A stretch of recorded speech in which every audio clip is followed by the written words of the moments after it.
friends, welcome to Madras சமையல். இன்னைக்கு நம்ம மெட்ராஸ் சமையல்ல நல்ல கிரீமியான மஷ்ரூம் பாஸ்தா எப்படி பண்றதுன்னு பார்க்கலாம். இது வந்து கொஞ்சம் ஸ்பைசியா, அதே நேரம் ரொம்ப நல்ல கிரீமியா சூப்பரா இருக்கும். சின்ன குழந்தைங்கள்ல இருந்து பெரியவங்க வரைக்கும் நல்லா விரும்பி சாப்பிடுவாங்க. இப்போ இது பண்றதுக்கு ஃபர்ஸ்ட் வந்து நம்ம தக்காளியை அரைச்சி ரெடி பண்ணனும். அதுக்கு நான் இன்னைக்கு வந்து நல்ல பழுத்த கலர் வந்த தக்காளியா 2 எடுத்துர்க்கேன். புளிப்புலாத தக்காளியை எடுத்துக்கோங்க. அப்பதான் வந்து டேஸ்ட் நல்லா இருக்கும். இத வந்து ஒரு மிக்ஸி ஜார்ல மாத்திரலாம். இது வந்து கிட்டத்தட்ட 225 கிராம் இருந்துச்சு, 2 தக்காளியும் சேர்த்து. புளிப்பில்லாத நல்ல பழுத்த தக்காளி எடுத்துக்கோங்க. இப்போ இதை வந்து நம்ம வடிகட்டி வச்சிடலாம். ஒருவேளை நமக்கு வந்து டைம் இல்லை அப்படின்னா நம்ம டைரெக்டாகவும் சேர்த்துக்கலாம். ஆனால் டைம் இருந்துச்சுன்னா வடிகட்டிக்கோங்க. ஏன்னா இதில் வந்து இந்த அடிப்படாமல் அந்த விதைகள்லாம் இருக்கும், அதெல்லாம் வந்துடும். இன்னும் கொஞ்சம் கூட க்ரீமியாக இருக்கும் நமக்கு. பாருங்கள், அந்த விதைகள் அந்த ஸ்கின் எல்லாம் வந்து வெளியே வந்துடுச்சு. இப்போ அடுத்தது நம்ம வந்து மஷ்ரூமை ரெடி பண்ணுறதுக்கு ஒரு பேனில் 2 டேபிள் ஸ்பூன் போல் வெண்ணெய் சேர்த்துக்கோங்க. அப்படி இல்லைனா நம்ம வெண்ணெய்க்கு பதிலாக எண்ணெயும் சேர்த்துக்கலாம். இப்போ வெண்ணெய் உருகுனதும் இதில் 2 டீஸ்பூன் அளவுக்கு நல்லா சின்ன சின்னதாக நறுக்குன பூண்டு சேர்த்துட்டு நம்ம கலந்து விடுறப்பவே நல்ல ஒரு வாசனை வரும். இப்போ இதில் வந்து பாதி வெங்காயம், அதை வந்து நல்லா சின்ன சின்னதாக கட் பண்ணி வச்சுருக்கேன், அதை உள்ளே சேர்த்துடலாம். சேர்த்துட்டு ஒரு வாட்டி கலந்ததுக்கப்புறமா ஸ்டவ்வை வந்து சிம்மில் வச்சுக்கோங்க. சிம்மில் வச்சுட்டு நம்ம வந்து 1 டீஸ்பூன் மிளகாய் தூள் சேர்த்துடலாம். கூடவே 1/2 டீஸ்பூன் மிளகு. மறுபடியும் இப்படி கலந்து விடுறப்போ அந்த மிளகாத்தூளோட பச்சை வாசனை வந்து சீக்கிரமாக போயிடும். அதுக்காக தான் இந்த மாதிரி கலந்ததுக்கப்புறமா இதில் வந்து நம்ம அரைச்சி வச்சுருக்கோம்ல தக்காளி பேஸ்ட்டு, அதை உள்ளே சேர்த்துடலாம். கூடவே 1/2 டீஸ்பூன் சர்க்கரை, அந்த புளிப்பை வந்து பேலன்ஸ் பண்ணுறதுக்காக. எல்லாத்தையும் சேர்த்துட்டு கொஞ்ச நேரம் நம்ம வந்து வேக வைக்கணும். இப்போ வந்து தக்காளியிலேருந்து அந்த தண்ணியாக நிறைய ஜூஸாக இருக்குது, இதெல்லாம் அப்படியே குறைஞ்சி நல்லா திக்காக ஒரு பேஸ்ட் மாதிரி வரணும் நமக்கு. அந்த ஸ்டேஜ் வந்து ரொம்ப முக்கியம். இப்போ பார்த்தோம் அப்படின்னா லேசாக அந்த வெண்ணெய்லாம் பிரிஞ்சு தக்காளி வந்து நல்லா கெட்டியாக ஒரு பேஸ்ட்டாக வந்திருக்கு. இந்த மாதிரி வரணும்.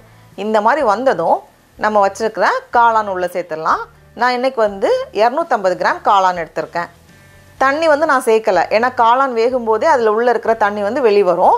அதனால் நான் வந்து தண்ணி சேர்க்கலை. தேவைப்பட்டால் மட்டும் கடைசியாக பார்த்துட்டு சேர்த்துக்கோங்க. பாருங்கள், நம்ம தண்ணி சேர்க்கலை. அந்த காளான் வேகும்போதே காளானில் இருக்கிற தண்ணி வந்து வெளியே வந்தது. இப்போ வந்து இதிலே வந்து அது வேகட்டும்.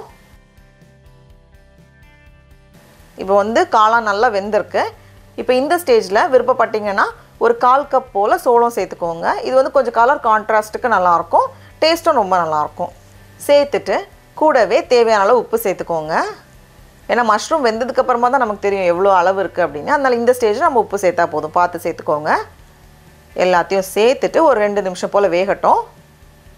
இப்போ எல்லாமே ரொம்ப நல்லா வெந்து வந்திருக்கு. இந்த ஸ்டேஜில் நம்ம ஸ்டவ் ஆஃப் பண்ணிடலாம்.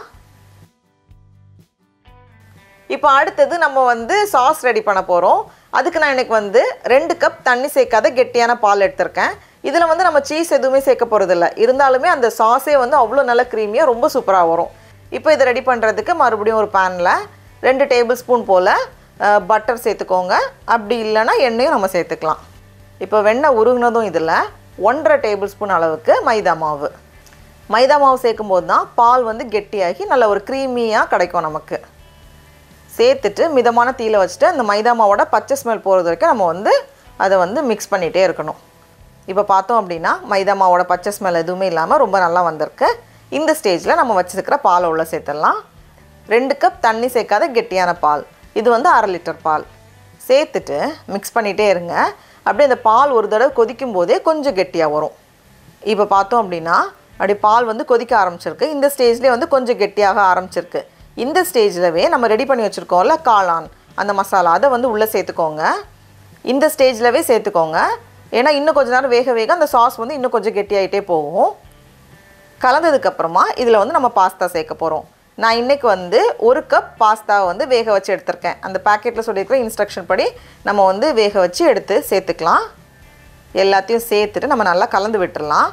கடைசியாக கொஞ்சமாக உப்பு, ஏன்னா நம்ம வந்து மஷ்ரூம் பண்ணும்போதும் உப்பு சேர்த்தோம், பாஸ்தா வேக வைக்கும்போதும் உப்பு சேர்த்தோம். இது வந்து அந்த க்ரீம் அந்த இதெல்லாம் சேர்ந்து வரதுக்காக நம்ம வந்து உப்பு சேர்த்துருக்கோம். இந்த மாதிரி கலந்ததுக்கப்புறமா இதில் ஒரு 1/2 டீஸ்பூன் போல் பேசில் இலைகள், அந்த காஞ்ச பேசில் இலைகள் சேர்த்துருக்கேன். நமக்கு வந்து இட்டாலியன் சீசனிங்கோ இல்லை வந்து ஏதாச்சும் விருப்பப்பட்டால் நம்ம சேர்த்துக்கலாம். இது சேர்க்கலனாலுமே டேஸ்ட் ரொம்ப நல்லா தான் இருக்கும். இது வந்து ஒரு எக்ஸ்ட்ரா ஃப்ளேவருக்காக நம்ம சேர்த்துருக்கோம். சேர்த்துட்டு ஒரு 2 நிமிஷம் போல் நம்ம வைக்கும்போதே அந்த சாஸ் வந்து இன்னும் கொஞ்சம் கெட்டியாக நல்லா க்ரீமியாக வரும். இந்த மாதிரி நல்லா கொதிச்சதுமே நம்ம ஸ்டவ் ஆஃப் பண்ணிடலாம். ஏன்னா இது ஆறுனதுக்கப்புறமா இன்னும் கொஞ்சம் கூட கெட்டியாகும். அதனால் இந்த ஸ்டேஜ் நம்ம ஆஃப் பண்ணும்போது கரெக்டாக இருக்கும். அவ்வளோதான். இப்போ வந்து கொஞ்சம் ஆறி ரெடியாக இருக்குது. நான் இதை எடுத்து காமிக்கிறேன் பாருங்கள். ஒவ்வொரு பாஸ்தா மேலேயும் அந்த க்ரீம் அப்புறமா வந்து மஷ்ரூம் எல்லாம் கோட் ஆகி சூப்பராக இருக்கும். இதில் நம்ம விருப்பப்பட்ட சீஸும் சேர்த்துக்கலாம். ஆனால் சீஸ் எல்லாமே வந்து இது ரொம்ப நல்லாயிருக்கும். அப்படியே நல்லா க்ரீமியாக கொஞ்சம் அப்படி நமக்கு போதுமான அளவு ஸ்பைஸியாகவும் இருக்கும். ஏன்னா நம்ம வந்து மிளகாய் தூள்லாம் சேர்த்துருக்கோம். அவ்வளோதான். சடா, அவ்வளோதான். நம்மளோட நல்ல க்ரீமியான மஷ்ரூம் பாஸ்தா சூப்பராக ரெடியாக இருக்குது. இப்போ நம்ம டேஸ்ட் பண்ணி பார்க்கலாமா? ரொம்ப ரொம்ப நல்லாயிருக்கு. நீங்களும் கண்டிப்பாக இந்த ரெசிபியை வீட்டில் செஞ்சு பாருங்கள். உங்களுக்கு இந்த வீடியோ பிடிச்சிருந்துச்சுன்னா மெட்ராஸ் சமையலுக்கு சப்ஸ்கிரைப் பண்ணுங்கள். நாவின் சுவையரும்புகள் மலரட்டும்.